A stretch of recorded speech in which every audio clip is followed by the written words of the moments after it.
You don't hate budgeting. You hate what budgeting makes you feel. That quiet pressure in your chest when you open your banking app, the way your heart drops when you see available balance $27 and it's only the 18th.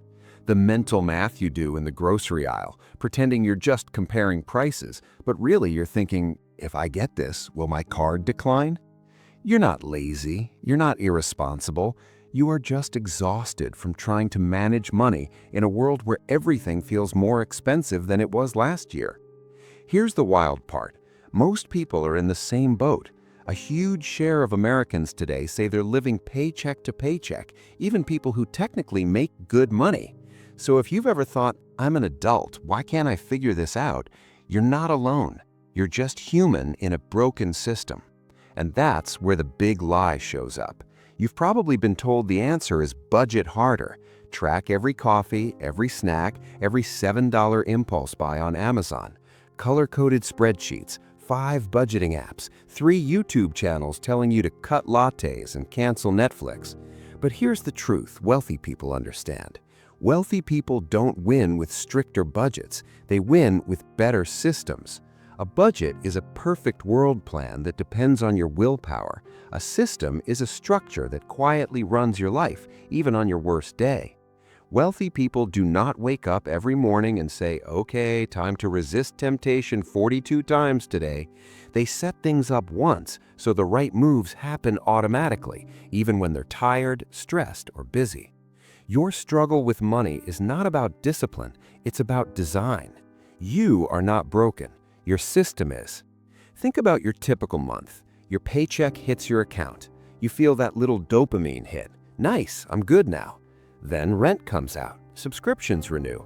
You grab takeout after a long day. Amazon boxes show up. A friend texts brunch this weekend, and suddenly you're confused how the money went so fast. It's not that you made one huge, terrible decision. It's death by 1,000 tiny, normal human decisions. Every time you choose, your brain has to work.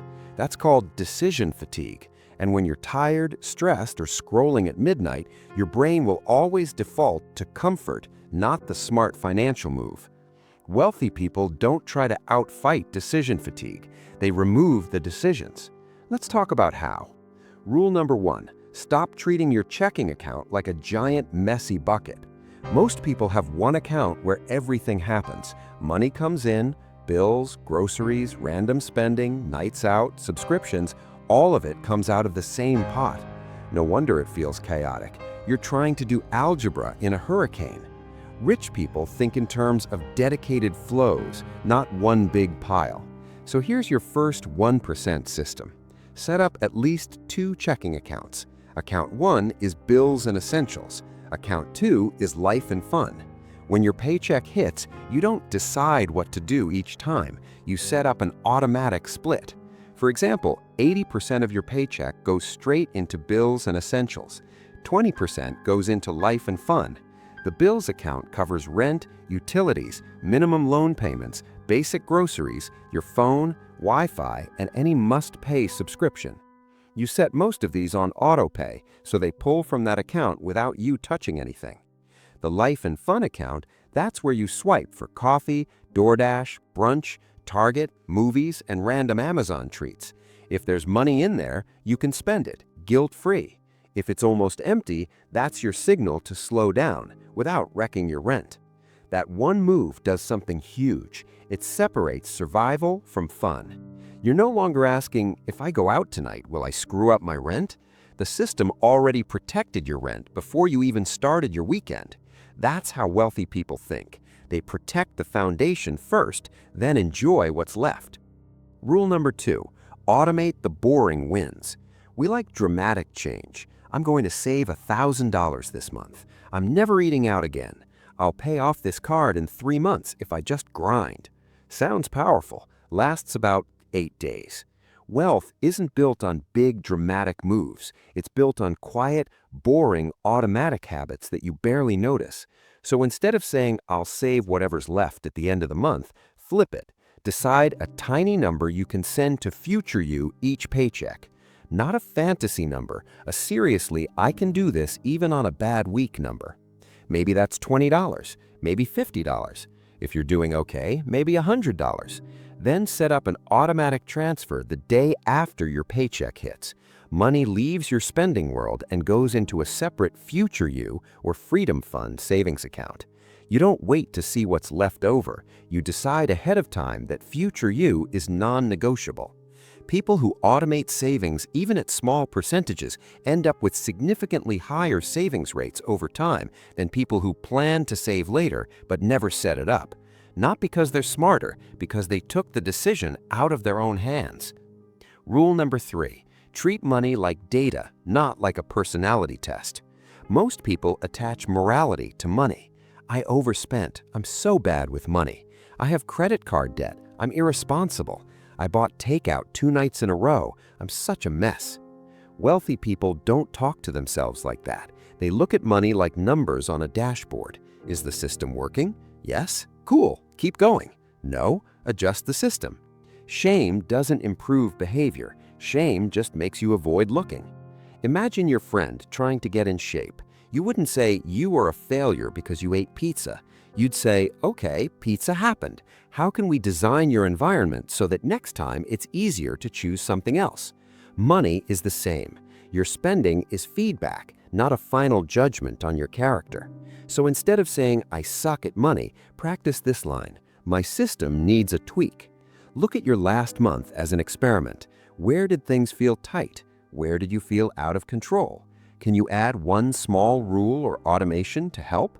Maybe it's DoorDash only on Fridays.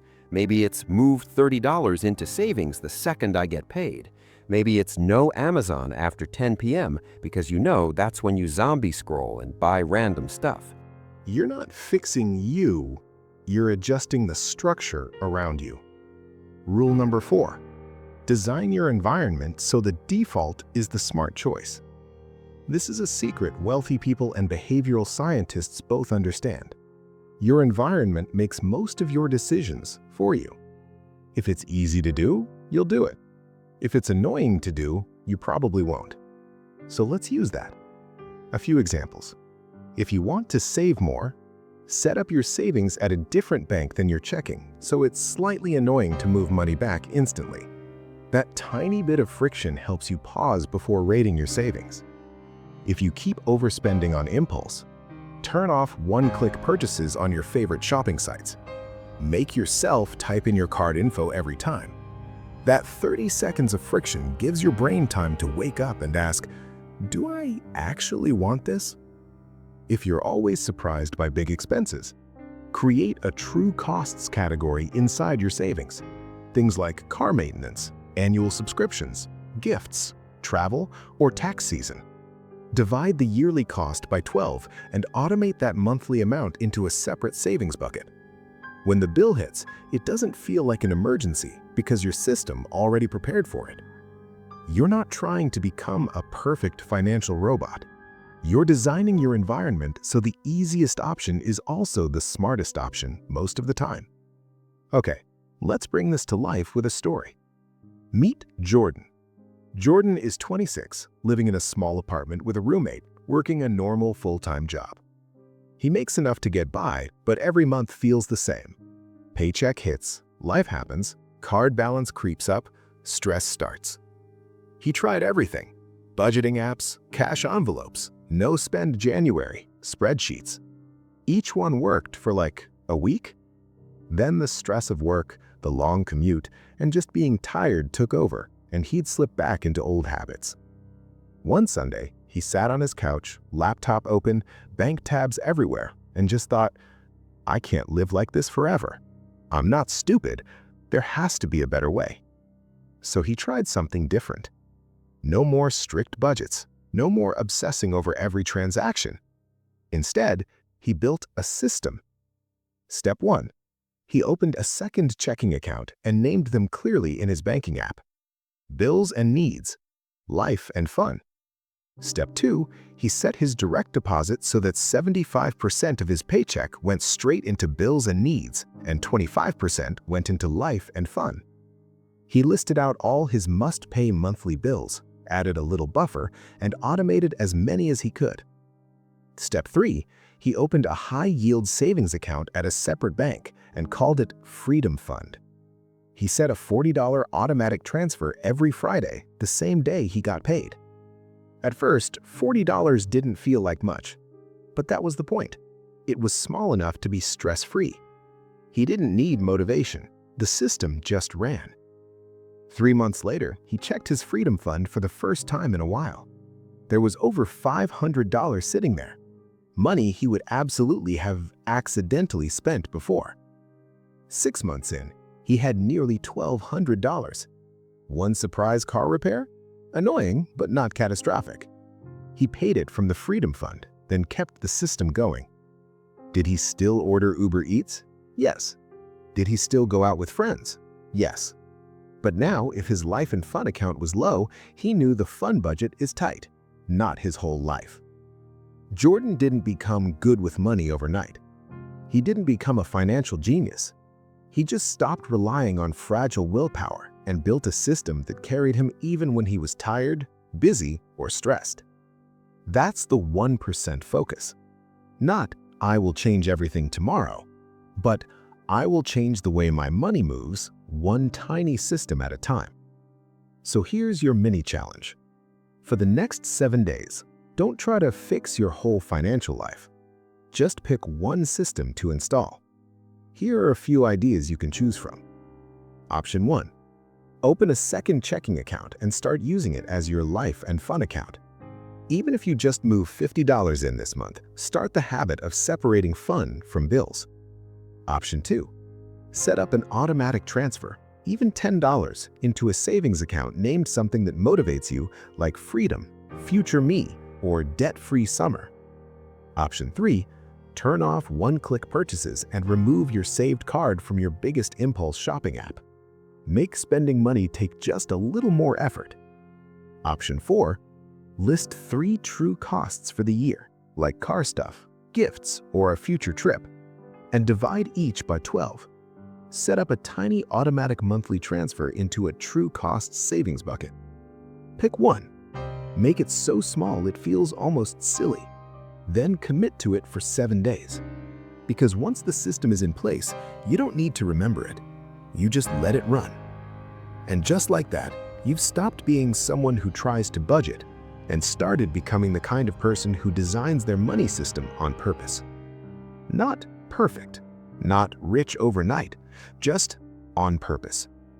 If you want more calm, realistic, 1% better ideas like this, subscribe, like, or share this with someone who's stressed about money. Tiny systems, quiet upgrades. That's how you stop budgeting and start building.